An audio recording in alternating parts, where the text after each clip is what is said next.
E eu não tenho dúvidas que nós estamos neste lugar, nesta noite, que a presença do Senhor é poderosa e manifesta aqui. Mas eu tenho certeza que Deus tem mais para a sua vida. E como nós tratamos na semana passada, eu quero te convidar a abrir a sua Bíblia no texto de Hebreus, no capítulo 4, do verso 11 ao verso 16. Hebreus, capítulo 4, do verso 11 ao verso 16. Hebreus, capítulo 4, do verso 11 ao verso 16. Se você encontrou o texto bíblico, eu quero te pedir mais uma vez, por favor, para você se colocar em pé, como sinal de reverência à palavra do Senhor. Todos encontramos, amém? Hebreus, capítulo 4, a partir do verso 11. Amém? Quero pedir à nossa equipe pastoral que esteja atenta. Se alguém estiver precisando de oração, por favor, acolha essa pessoa, abraça essa pessoa e ore por essa pessoa, amém? Esforcemo-nos, pois, por entrar naquele descanso a fim de que ninguém caia, segundo o mesmo exemplo de desobediência, porque a palavra de Deus é viva e eficaz, e mais cortante do que qualquer espada de 2 gumes, e penetra até ao ponto de dividir alma e espírito, juntas e medulas, e é apta para discernir os pensamentos e propósitos do coração. E não há criatura que não seja manifesta na sua presença. Pelo contrário, todas as coisas estão descobertas e patentes aos olhos daquele a quem temos de prestar contas. Tendo, pois, a Jesus, o Filho de Deus, como grande sumo sacerdote, que penetrou os céus, conservemos, pois, firmes a nossa confissão, porque não temos sumo sacerdote que não possa compadecer-se das nossas fraquezas. Antes foi ele tentado em todas as coisas, à nossa semelhança, mas sem pecado. Acheguemo-nos, portanto, confiadamente junto ao trono da graça, a fim de recebermos misericórdia e acharmos graça para socorro em ocasião oportuna. Pai, continua falando aos nossos corações. Senhor, que a Tua palavra possa impactar as nossas vidas nesta noite.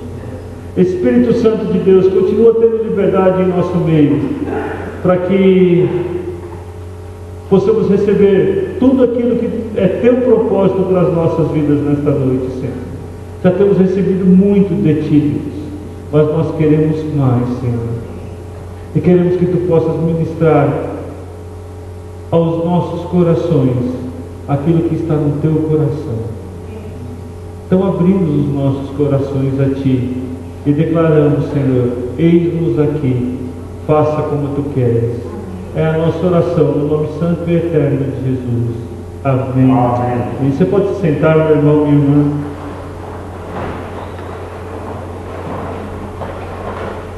O texto de hoje, ele é uma continuidade da semana passada. E para você não perder aquilo e talvez você tenha esquecido do que nós tratamos na semana passada, eu espero que não, em nome de Jesus. E talvez você não tenha estado aqui, você fala assim, mas eu vou pegar pela metade. Não, eu vou fazer uma breve recapitulação. Nós encerramos o culto domingo passado dizendo, né, a seguir cenas do próximo capítulo. Lembra que eu falei que tinha nas novelas? Né?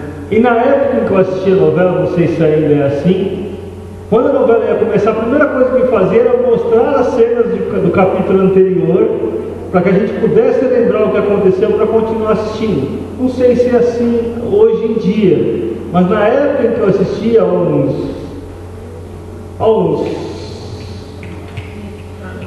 eu já escolhi o bicho, tá? Só estou olhando aqui, viu, Juliana? Mas então, há uns 10, 15 anos atrás era assim. Então, quando a gente pensa na carta de Hebreus, ela tem uma temática que é muito importante para você fazer a leitura dela. Claro que existem outras visões e outras formas de ler essa carta. E por isso que a palavra de Deus é viva e ela se renova cada manhã nas nossas vidas. Mas para nossa reflexão nessa noite, eu queria chamar a atenção acerca da temática da superioridade de Cristo, que a carta de Hebreus vai trabalhar isso muito bem. E é claro que quando a gente fala de Cristo, nós estamos falando também do cristianismo, né? E o autor da carta de Hebreus, que já se achou que era Paulo, agora já se sabe que não é mais Paulo, e para nós pouco importa quem escreveu, o que importa é o conteúdo do texto bíblico, vai desenvolver esse tema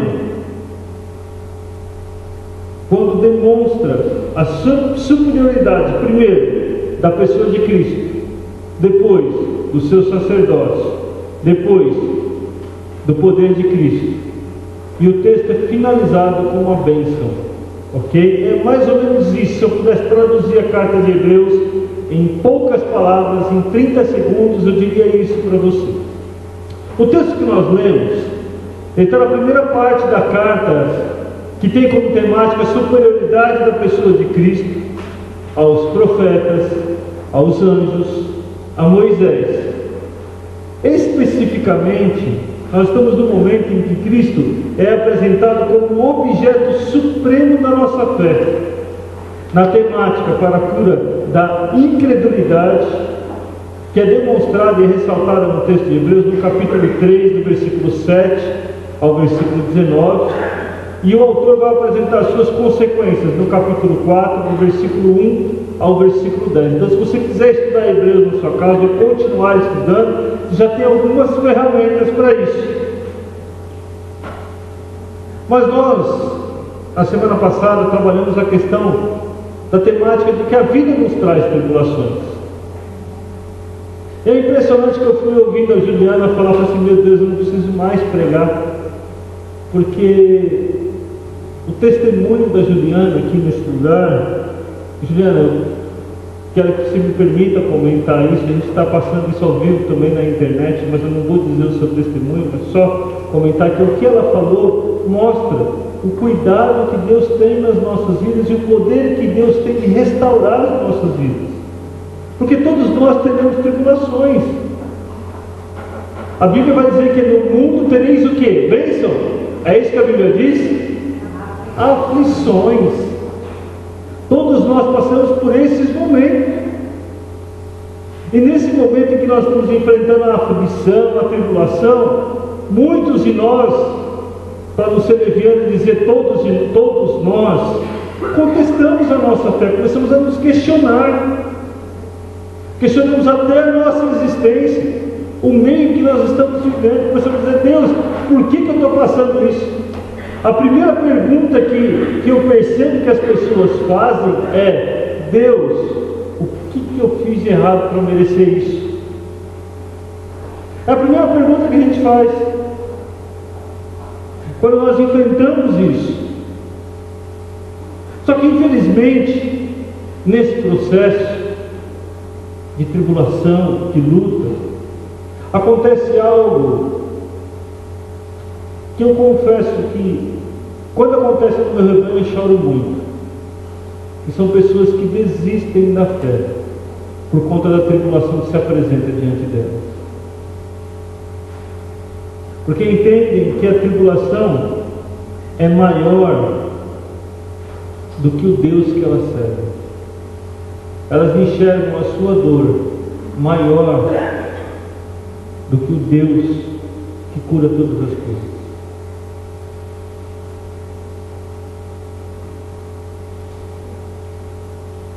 Quando o autor de Hebreus inicia sua carta, ou o texto que nós lemos, perdão, ele nos convida a nos esforçar para entrar naquele descanso. Estar na presença do Senhor, ou receber o descanso do Senhor nas nossas vidas, precisa de muito esforço. No domingo passado nós trabalhamos isso de forma muito intensa e detalhando isso quase que exaustivamente. Mas eu quero te dizer: se você quer descansar no Senhor, você tem que se esforçar, tem que lutar contra os seus pensamentos e os seus desejos. Porque a primeira coisa que a gente se questiona é: Deus, e o Senhor não fizer do jeito que eu quero? Deus, e se o Senhor não responder, a gente fica inseguro diante de Deus no momento da tribulação.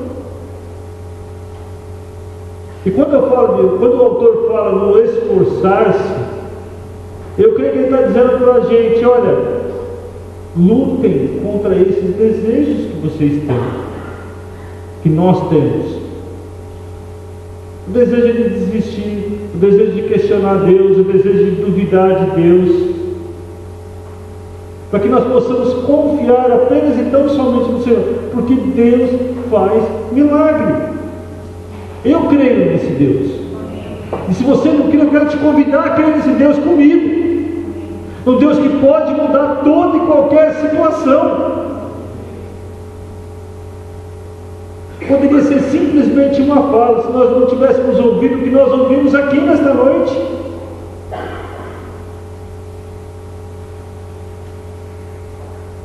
Não existe exemplo maior. Eu tenho certeza que se eu perguntar para você, e você compartilhar comigo testemunhos da sua vida, você também vai compartilhar comigo, conosco, os milagres que Deus faz na sua vida. Às vezes pequenas coisas. Na semana passada nós tivemos o testemunho do Léo, que arrumou um emprego, do André, que arrumou um emprego, e nessa semana o Gilberto, nosso irmão, também conseguiu um novo trabalho. Isso é sinal do cuidado de Deus, de um Deus que cuida de detalhe. Gilberto, se não era para ter falado, você me perdoa, porque agora todo mundo já está sabendo. Creio que não era isso que você postou no grupo, então eu estou entendendo como público. Mas, amada, Deus nos convida, e para que esse processo de enfrentar a tribulação seja mais fácil para você, você tem que descansar no Senhor e confiar num Deus que pode todas as coisas. Um Deus que é infinito em graça e em misericórdia para com a sua vida. Depois nós vimos também que a palavra do Senhor é uma palavra que direciona, porque é uma palavra viva, é eficaz, é mais cortante do que qualquer espada de 2 gumes, e penetra até o ponto de dividir alma e espírito, juntas e medulas. A palavra do Senhor é quem pode te direcionar no momento da tribulação. Quando a gente está enfrentando a tribulação, a gente está enfrentando um momento de angústia, a gente começa a tirar, muitas pessoas começam a tirar para tudo quanto é lado. E vai no pastor A, no pastor B, no pastor Y. E vai na igreja A, na igreja B, na igreja Z. Aí vai no terreiro de Umbanda, vai na mesa branca. Infelizmente, muitas pessoas fazem isso. Glória a Deus se não for o seu caso. Ah, mas eu já fiz isso alguma vez na sua vida. Fique em paz, meu irmão, minha irmã, porque hoje você está na casa do Senhor e Deus pode restaurar tudo na sua vida. Deus pode transformar tudo.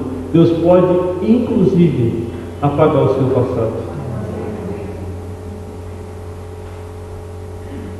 Porque Deus não acusa, Deus acolhe, Deus cura, Deus trata e Deus capacita.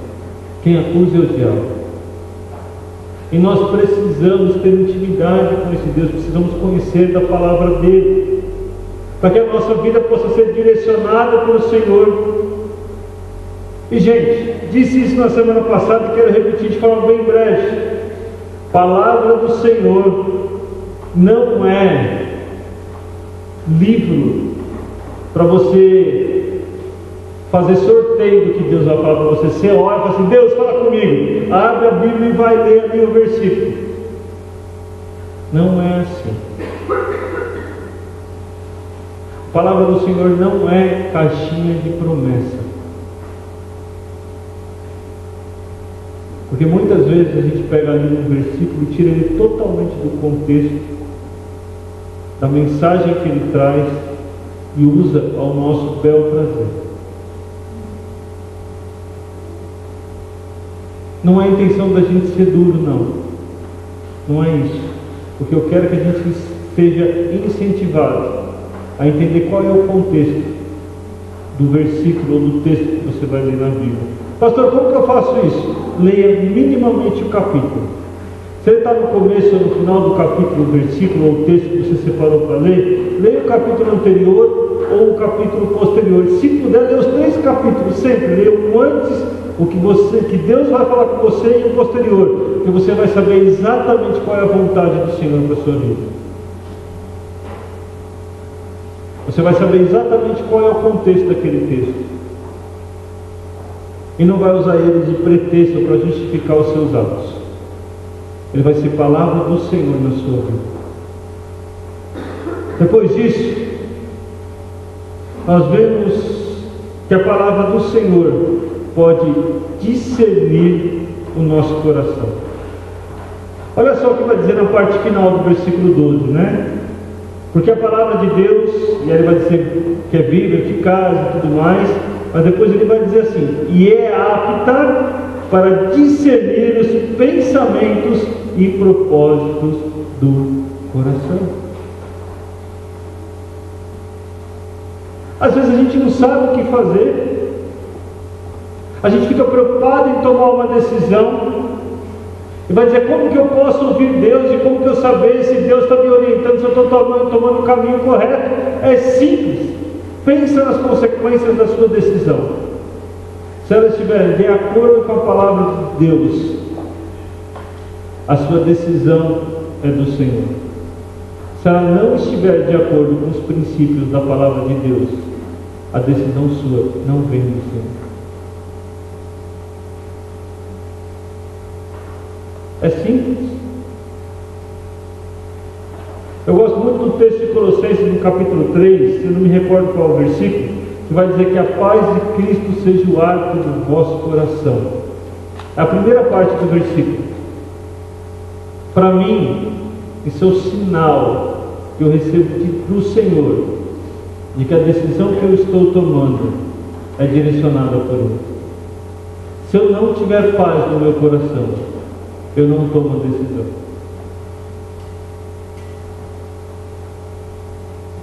Às vezes eu coloco algo diante do Senhor, às vezes tenho algo no meu coração, e eu sei e vou estudar a palavra do Senhor, ou medito em textos bíblicos da palavra do Senhor, para que eu possa confrontar aquilo que está no meu coração com o que está na palavra do Senhor. Se você tomar esses cuidados, eu tenho certeza de que você vai sofrer menos. Eu tenho certeza que você vai passar por menos tribulações. Eu tenho certeza que ainda que você esteja lá no olho do furacão, no olho do tornado, Deus vai te sustentar e vai aquietar o teu coração, porque o Senhor vai falar com você e vai dizer qual é o propósito dele na sua vida e aonde ele vai te colocar com tudo isso que você está passando. Eu tenho certeza, porque Deus fala aos nossos corações.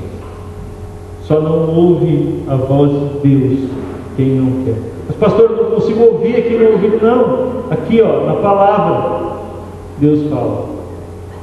A palavra dele, Deus vai falar aos nossos corações.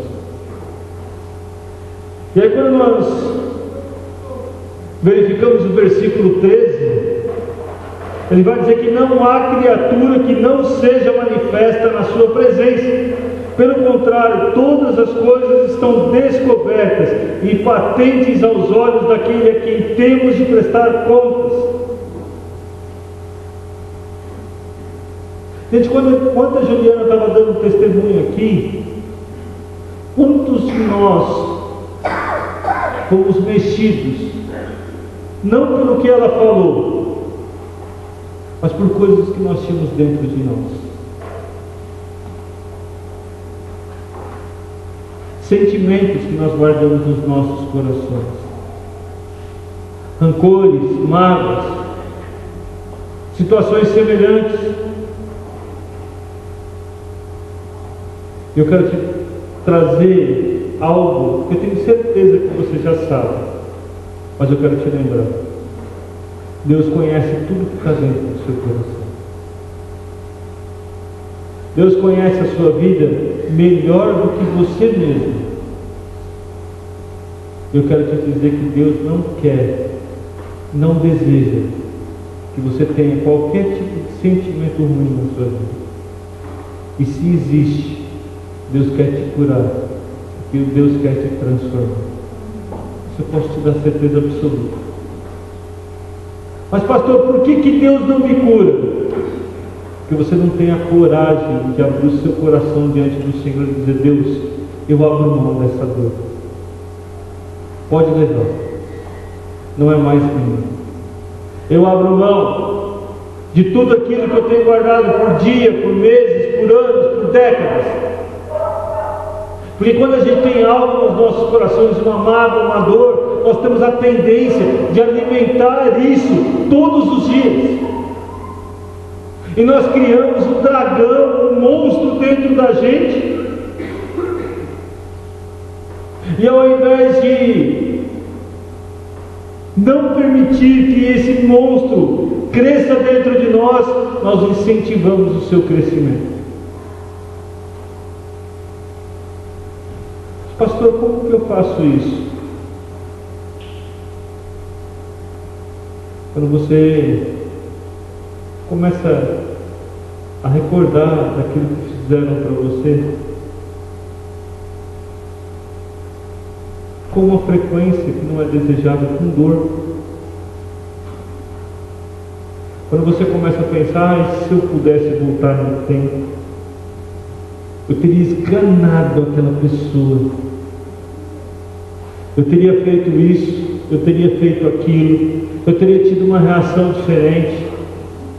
Eu quero te dizer uma coisa: você não pode mudar o seu passado, mas você pode construir um futuro melhor através das suas atitudes no presente. E se você tem marcas na sua vida, se você tem dores no seu coração, Deus pode te curar. Está correndo aí na internet, e alguns de nós já participaram, uma campanha eu acho que a única pessoa que eu vi colocar o propósito foi a Juliana, aquela foto sem make, que é contra os padrões de beleza que a sociedade tem imposto. Se eu errar, você pode me corrigir. Onde as mulheres são desafiadas por outras mulheres para tirarem as suas fotos sem maquiagem e postar no Facebook. Gente, vocês não têm noção a dificuldade que essa mulherada tem em tirar foto. Sabe por quê? Porque o tempo todo a gente está procurando parecer melhor do que a gente é. Porque muitas vezes, eu não estou falando da maquiagem não, glória a Deus pela maquiagem, viu? Não tenho nada contra a maquiagem. Eu não tenho nada contra a maquiagem não.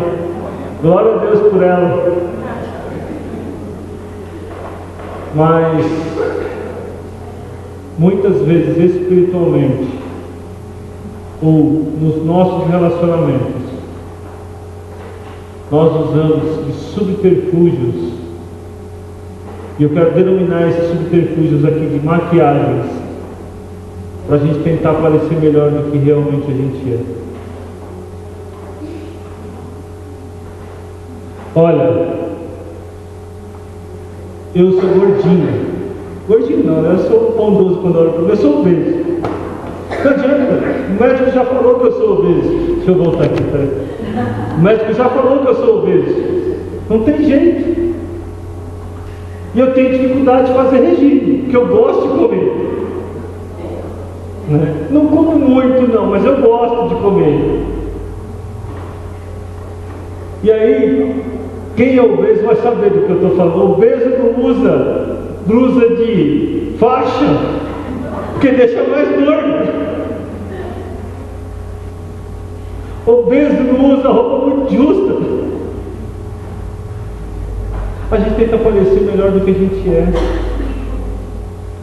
a gente tenta disfarçar. Eu estou falando isso da questão estética, mas isso pode se aplicar à sua personalidade. A gente tenta esconder dos outros os nossos defeitos. E a gente gasta muita energia com isso. Muita energia. Tentando dizer assim, olha, eu sou... Vamos pensar. Eu gosto muito de usar o exemplo do relacionamento. Então, quando vai namorar e tal, eu gosto muito disso. Quem é casado e casada, quem já namora há algum tempo, já teve experiência de namoro, sabe que nos 3 primeiros meses de namoro, o homem é o príncipe encantado e a mulher é a mãe que ele sonhou para a vida dele. Porque a gente consegue esconder os nossos defeitos. Só que com o tempo, a gente não consegue esconder mais. Às vezes eu chego em casa e eu não estou bem. A Denise olha para mim e fala assim, Renato, o que aconteceu? Eu, nada. Você não vai me falar? Não. Mas vamos compartilhar. Fala, deixa eu te ajudar, vamos orar junto. Às vezes eu falo, às vezes eu não falo. Mas por que eu estou dizendo isso? A Denise e eu, com ela da mesma forma, de olhar no rosto, a gente sabe se o outro está bem ou não. Porque a gente se conhece muito bem. Sabe de uma coisa que eu descobri? Que Deus me conhece e conhece você melhor do que eu conheço a minha esposa e ela me conhece. E a gente tenta esconder algumas coisas das nossas vidas de Deus. A gente tenta enfeitar o peru. Porque peru é feio, né? Vamos falar a verdade. É criação de Deus, eu glorifico que a carne é deliciosa, mas ele parece uma árvore com uma cara pré-histórica. E o que eu quero dizer com isso? Que nós gastamos energia e desperdiçamos tempo com coisas que são supérfluas, quando na realidade nós deveríamos ter a coragem de fazer um pouco do que eu falei aqui hoje à noite. Vamos rasgar o nosso coração para Deus e deixar Deus limpar, curar, falar nos nossos corações. Eu não sei quais são as marcas que você carrega. Eu não sei. Mas eu sei que o Senhor, o Espírito Santo de Deus, Ele sonda o teu coração, Ele te conhece e Ele já sabe quem você é desde antes de você nascer. E Deus muitas vezes se entristece quando quer nos curar, quando quer nos restaurar, quando quer transformar as nossas vidas.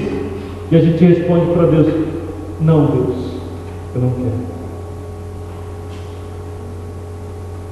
Sabe por quê? Porque muitas vezes a nossa vida nós vivemos em função de mágoas e dores que temos carregado nos nossos corações. E Deus não quer isso na sua vida. Deus quer que você viva em função dEle, para Ele. Vou ter que largar tudo, pastor. Não disse isso, meu amado, minha amada. Eu disse que Deus vai ser o direcionador da sua vida. E você vai investir tempo, vai investir energia nele, em Deus, e não na sua vida. Porque ela não vai existir mais. É impressionante quando eu vejo o versículo 14 que diz: tendo pois a Jesus, o Filho de Deus, como grande sumo sacerdote, que penetrou os céus, concedemos firmes a nossa confissão. Quando eu olho para Jesus e vejo o exemplo de Jesus, aquilo que Jesus enfrentou, Ou talvez aquele testemunho que nós ouvimos através do nosso irmão Rogério, eu olho para a minha vida e falo assim, eu achava que eu tinha problema. Eu achava que eu enfrentava uma situação difícil. E o texto nos convida a olharmos para Jesus. Você está vivendo uma situação difícil, você está vivendo uma dor, você está vivendo uma tribulação, olhe para Jesus. Sabe por quê? Porque Deus está te dando o privilégio de passar por situações semelhantes ao que Jesus passou. A Bíblia nos diz que se nós poderíamos passar e fazer coisas iguais ou maiores, semelhantes ou maiores do que Jesus fez, não está escrito na Bíblia? Todo mundo pensa no milagre, todo mundo pensa na libertação, todo mundo pensa nas maravilhas que Jesus fez. Não é verdade? Mas alguém já pensou na cruz de Jesus? A Bíblia não exclui isso. Alguém já pensou na via sacra, no Calvário? A Bíblia não exclui isso. Quando você está passando por um momento de tribulação, quando você está passando por um momento em que a sua fé, você questiona a sua fé, ou a sua fé é provada, você está tendo o privilégio de ser igual a Jesus. A grande pergunta é, ou o desejo do coração do Senhor para você nesta noite é: tenha a mesma atitude de Jesus, que foi como ovelha do matador. Não reclama, não fala mal, deixa só Deus ser Deus. Se tiver que falar alguma coisa, vai no seu quarto, num lugar secreto, e se derrame na presença do Senhor. Ali você pode orar, você pode chorar, você pode lamentar, dizer: Deus, eu não entendo, Deus, fala no meu coração. Pega a sua Bíblia e encharca ela, se for o caso, com as suas lágrimas, porque Deus vai falar com você através da palavra dele. Mas não se lamente com outra pessoa. Claro, se for o seu líder, o seu pastor, aquele que você confia, que você vai se aconselhar, claro que pode. O que eu estou dizendo é que às vezes nós estamos lá nas nossas atividades do dia a dia, e você está falando de Jesus para uma pessoa, você está orando por aquela pessoa, você está dizendo assim: olha, você está vendo que aquela pessoa está quase indo para Jesus. Aí seu chefe vai lá e pisa no seu carro, e você vai dizer para aquela pessoa: está vendo o nosso chefe? Tinha que pisar no meu carro, podia ter feito. Começa a falar mal do chefe. E aí aquele teu trabalho de um ano vai tudo para a lata do lixo, porque você não teve a postura de Jesus. Quer um lugar para chorar? Aqui é um lugar para chorar. Aqui é um lugar onde você pode chorar tranquilamente, que ninguém vai olhar para você, ninguém vai falar mal de você. Aqui é um lugar que você pode ter coragem e abrir o seu coração, que as pessoas não vão olhar para você como um ET ou alguém diferente, mas as pessoas vão te abraçar e vão te amar. Nós fizemos isso com uma família que nós nunca vimos na nossa vida. Nem você, né, Rogério? Você chegou a conhecer as pessoas, não conhece, mas Deus levanta esse homem de Deus, e levanta homens e mulheres de Deus para abraçar. Honestamente, eu gostaria de ver qual vai ser a reação desta mulher quando receber isso. Sabe por quê? Eu sei o que ela vai sentir.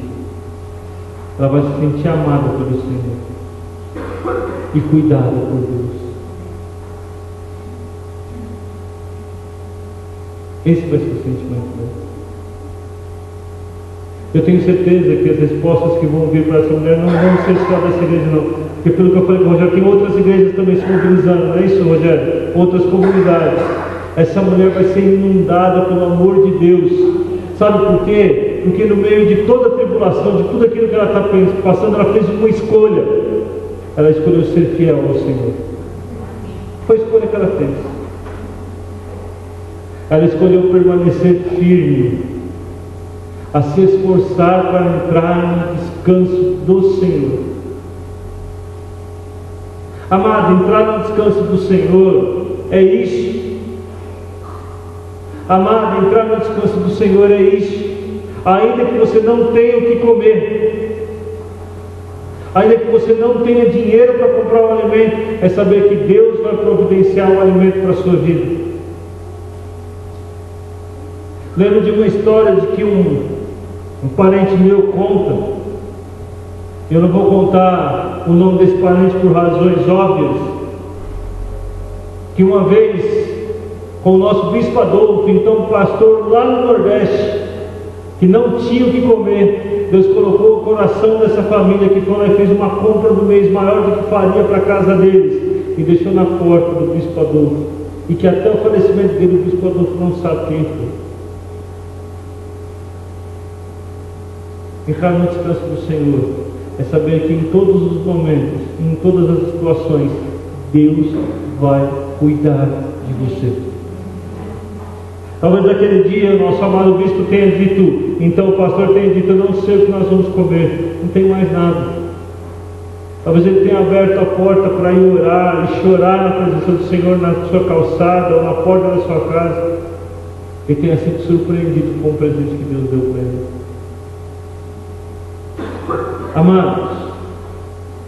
Amado, Jesus conhece sua aflição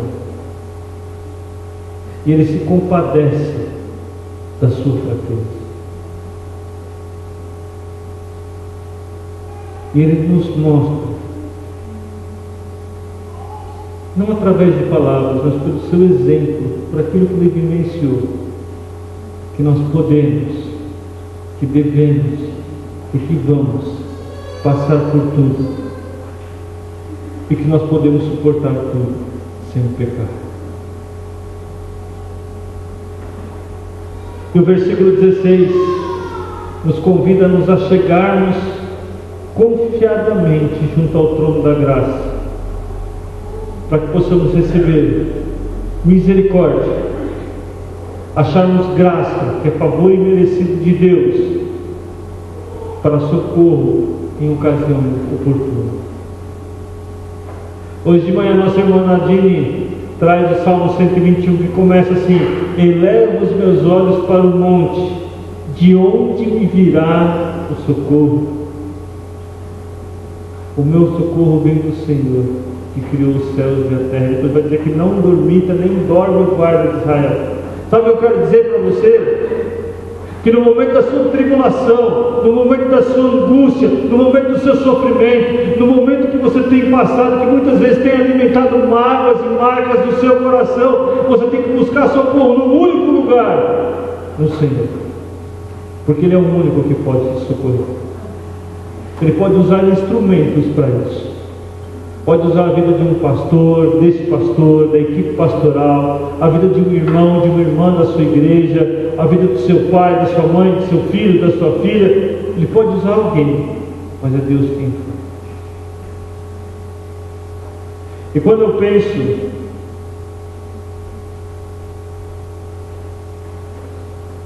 em tudo isso, em encontrar esse socorro, de servir a um Deus que é socorro bem presente, eu volto no início do texto que nós lemos. Nós temos que descansar no Senhor e depositar aos pés dele todas as nossas aflições, todas as nossas dores, e abrirmos os nossos corações para o Senhor. Eu sei que é um pouco tarde, mas hoje é um dia especial, porque é o dia em que o Senhor vai tratar da sua vida. Eu quero que você tenha um breve minuto. Eu não vou te chamar ao altar nesta noite, mas eu quero que você tenha um breve minuto. Vou te dar segundos para que você possa ter a coragem de apresentar as suas feridas e as suas dores, as suas aflições, as suas tribulações para o Senhor. É você, Deus. Talvez nos testemunhos que ouvimos hoje, o Senhor tenha trazido a sua lembrança, situações da sua vida. E esse é o momento de Deus tirar toda a dor de você. Mas se você quiser chorar, se você quiser se ajoelhar, se você quiser ficar de pé, a dispensação da graça do Senhor, mas que você possa ser ministrado e ministrada pelo Espírito Santo de Deus nesse momento.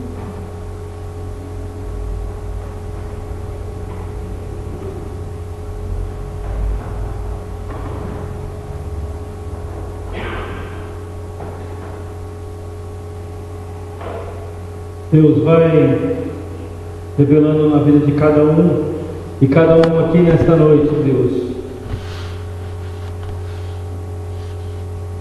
quais são as áreas,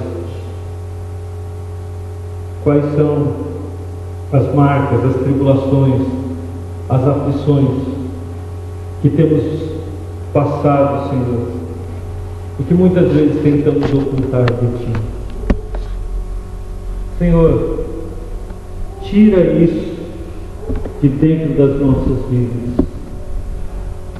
Deus, por favor, Papai, por favor, vem com Teu Espírito Santo e sonda cada coração nesta noite, Deus. Senhor, tudo aquilo que vivemos nesta noite nos leva a isso, ao Teu encontro, um Deus que cura, um Deus que restaura, um Deus que transforma, um Deus que nos traz descanso. Então, Senhor, encoraja e dá ousadia aos Teus filhos e às Tuas filhas, para que possam rasgar os seus corações diante de Ti, para que possam abrir os corações diante de Ti, para que possam ser ministrados e ministradas pelo Teu Santo Espírito. Espírito Santo de Deus, eu clamo a Ti nesta hora, que Tu venhas e possa passear em nosso meio mais uma vez. Eu clamo a Ti, Espírito Santo de Deus, que Tu possas sondar cada coração. Espírito Santo de Deus, eu quero clamar a Ti que enquanto Tu sondas, enquanto Tu passeias em nosso meio, que Tu possas tirar toda a dor, que Tu possas trazer descanso para as nossas almas, Senhor. Nós queremos descansar em Ti, confiar em Ti, Deus, porque sabemos que só em Ti há salvação, sabemos que só em Ti encontramos descanso, só em Ti encontramos refrigério para as nossas almas. Nos ensina a descansar em Ti, Senhor. Tira de nós, Deus, toda suficiência. Tira de nós, Deus, todo o ego. Tira de nós, Senhor, pensamentos de que eu vou fazer alguma coisa ou vou resolver alguma coisa, porque nós não podemos nem fazer nem resolver nada, Senhor.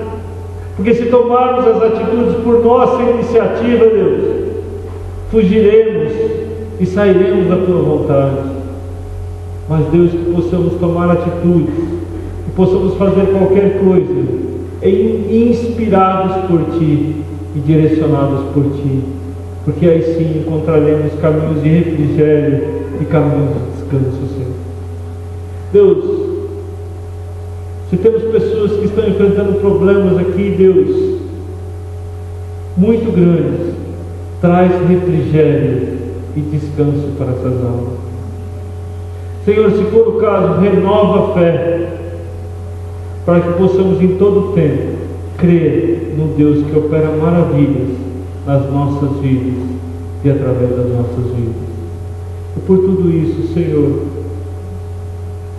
nós somos gratos, porque apesar de por vezes voltarmos as costas para Ti, quando não confiamos em Ti, ainda assim o Senhor nos sustenta. Ainda assim o Senhor cuida de cada um e cada uma de nós. E ainda assim o Teu Espírito vem ao nosso encontro para nos restaurar, para nos curar e muitas vezes nos trazer de volta ao Teu caminho. Muito obrigado, Deus, em nome de Jesus. Amém.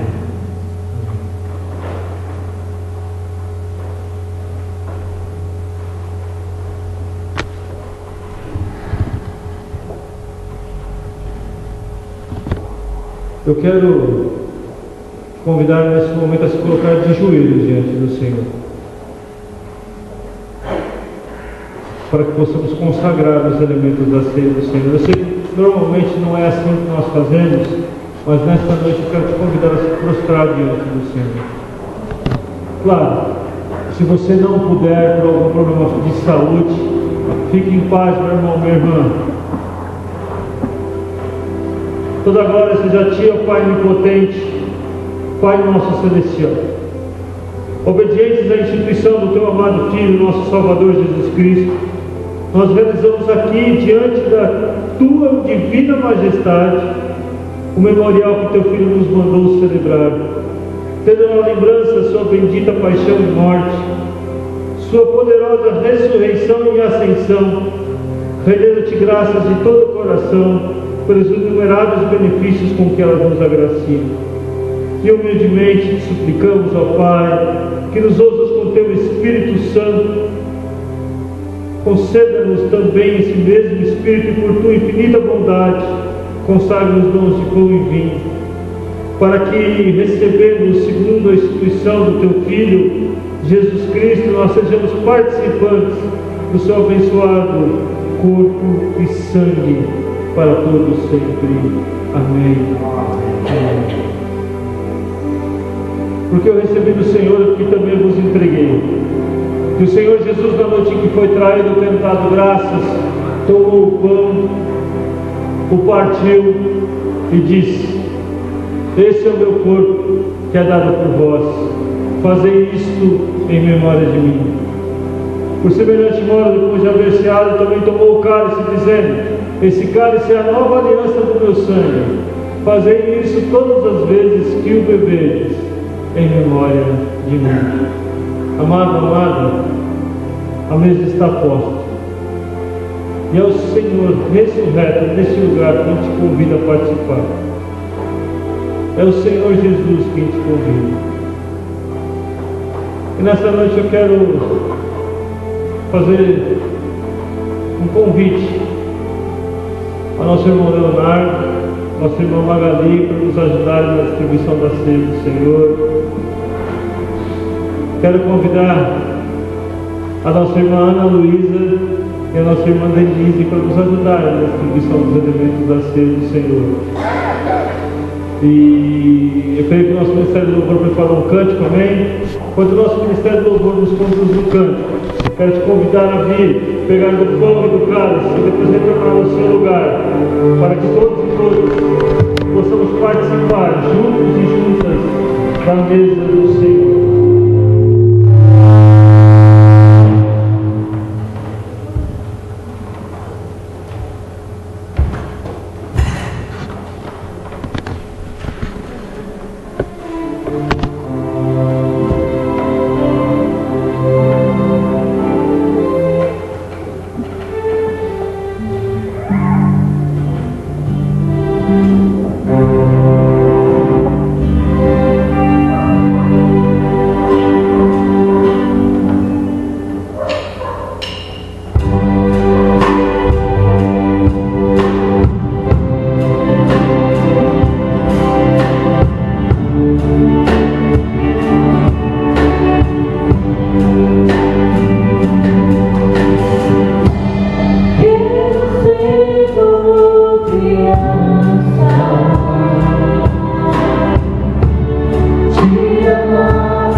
partilha do pão e do cálice. Todos pegamos também.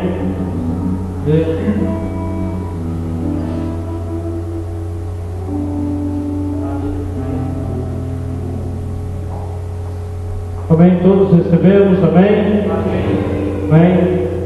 Vamos todos, pois.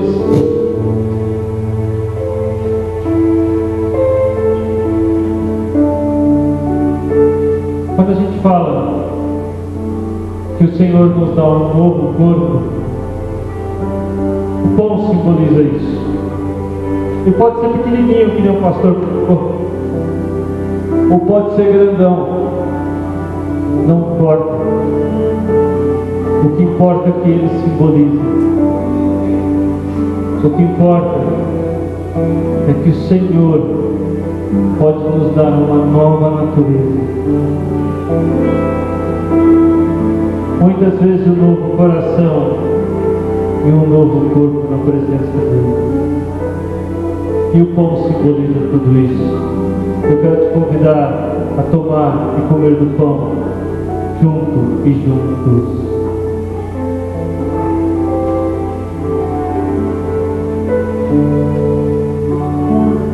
O cálice simboliza o sangue de Cristo na cruz do Calvário, que nos purifica, nos lava e traz remissão às nossas vidas. E muitas vezes nós nos apresentamos diante do Senhor e nos sentimos sujos e sujos. E só o Senhor, através do seu sangue, pode nos purificar. Eu quero te convidar a participar desse processo de purificação na sua vida.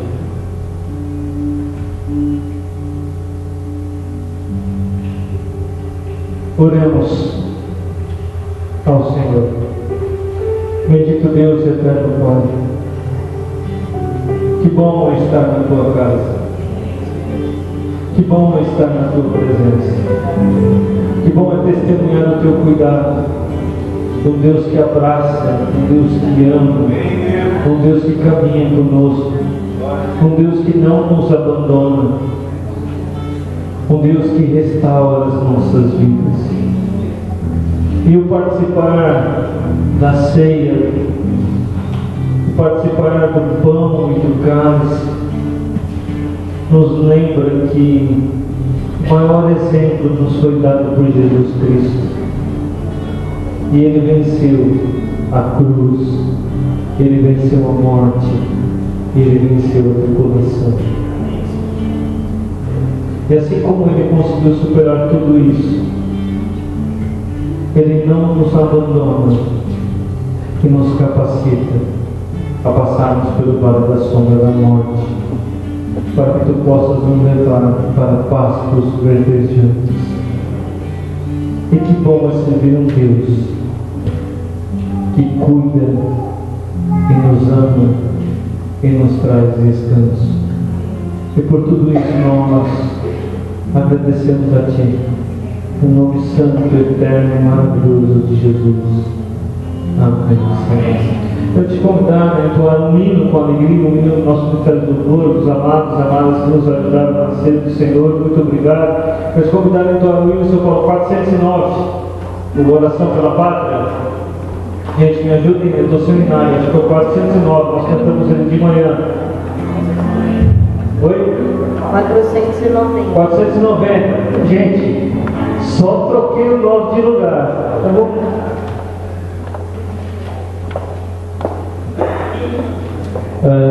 Vamos então entoar com alegria o hino de 900, o hino de número 490. Eu não sei de onde eu tirei o de 900 ainda. Mas eu vou escrever mais 500 aí, o 400, né?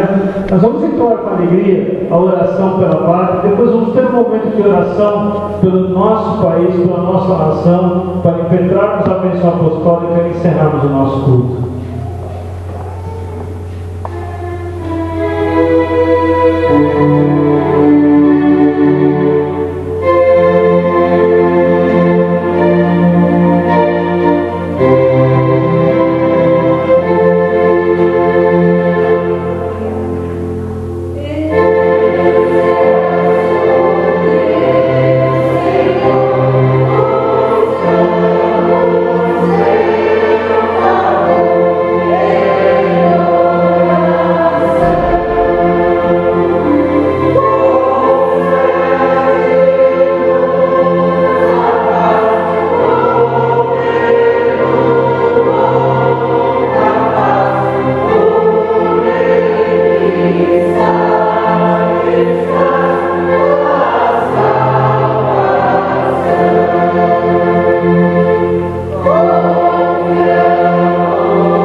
Tua presença, agora não somente as nossas vidas, mas o nosso país. Senhor, nesse momento em que estamos passando por um processo eleitoral, que Teu Espírito Santo e a Tua santa vontade possam direcionar a cada homem, cada mulher, cada jovem, adolescente desse país, para que possa sinalizar com o seu voto aquilo que está no Teu coração. Senhor, nós não queremos mais uma nação corrupta, nós não queremos mais uma nação em pecado, mas nós queremos clamar a Ti, Senhor, que Tu possas transformar esta nação como uma nação que vive o Teu reinado sobre ela, como uma nação que serve a Ti como Senhor e o Salvador das suas vidas. Senhor, que Tu possas mesmo levantar governantes sobre a nossa nação, sobre o nosso estado, sobre o nosso município, sobre as nossas vidas, que sejam colocados lá por Ti, porque Tua palavra nos diz que toda autoridade é instituída por Ti. Mas nós queremos clamar que essas autoridades também sejam submissas a Ti, para que a Tua vontade se manifeste. Transforma esse país, Deus, onde há miséria, possa haver o Teu cuidado, onde há abandono, que possa haver, Senhor, o Teu amparo, que aonde há ausência de vida, que Tu faças brotar vida e vida em abundância, Senhor. E que nós possamos, enquanto homens e mulheres Teus, servos e servas Tuas, possamos ser usados como instrumentos para que através das nossas vidas e na vida de outras pessoas que fazem parte do Teu reino, esta nação possa ser transformada e que nós possamos dizer com alegria que feliz é o Brasil que serve a Ti, e por isso nós engrandecemos e glorificamos o Teu santo e eterno nome, clamando a Ti que o Deus que cuida das nossas nações e da nossa nação possa também cuidar das nossas vidas, possa também nos direcionar e possa fazer de nós um povo submisso à Tua santa vontade, Deus. Nós somos gratos, engrandecemos a Ti e glorificamos o Teu santo nome, no nome maravilhoso de Jesus. Amém, Deus. E que a bênção do Deus Todo-Poderoso, a graça de Jesus Cristo, Seu único Filho, e a comunhão e consolação do Espírito Santo de Deus, esse Deus que é amor e Te ama muito, que a bênção desse Deus que é Pai, Filho e Espírito Santo esteja com a sua vida permaneça, esteja também presente em todo o povo de Deus na face da terra, hoje e eternamente. Amém.